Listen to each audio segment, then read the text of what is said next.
Independence can seem out of reach if you're struggling with some crippling student loans, maybe some credit card debt, or you simply overspend. Here to help is local financial professional John Vandergriff from Blue Ridge Wealth Planners with 4 easy steps to find financial freedom. I love it when you break it down and make it easy for us to understand. Absolutely. It's good to see you. Yeah. What does it mean, first of all, to be financially independent? Does that mean zero credit card debt? Well, I think it means a little something different to everybody, just how we evaluate the freedoms that we enjoyed, in our country here. Some people think it means I can spend whatever I want to spend and not have to worry about where that money is going to come from. Some people may, want to see a zero debt on the balance sheet. Some people want to know that they can get to retirement and stay retired.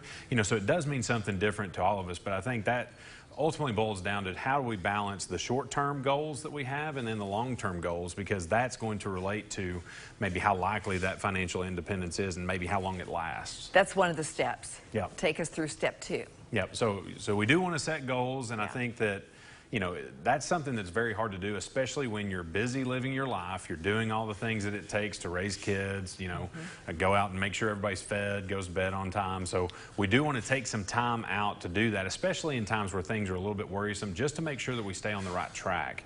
And then we want to make sure that we use the budget. People don't like that word, but a budget isn't meant to constrict you. It's meant to just tell you what you need to be spending as a target. And you can always update that budget as things change. And if you don't have one, wow. I think we spend a lot more than we think we do when we're not keeping up with it, obviously. Well, and I think it's very easy now. We're almost incentivized to take on credit because of the points that you get, travel benefits. And so when people don't have a budget, it's really easy to swipe that card without thinking about the long-term nature, because, the experience that you have is fun, but the debt that you accrue will last a whole lot longer than that experience did. And so we want to make sure we focus on that. Absolutely. And to round things out, number 4.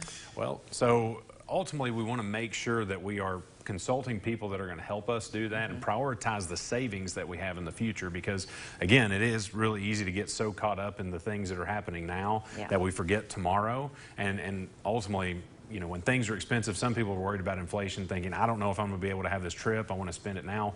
Don't put off the savings, because the goal is to make sure we do enjoy today, but make sure we have a tomorrow that doesn't handicap us from the things that we ultimately want to do. It's all about balance. Yeah, balance is important. All right, John, thank you. We appreciate it. Don?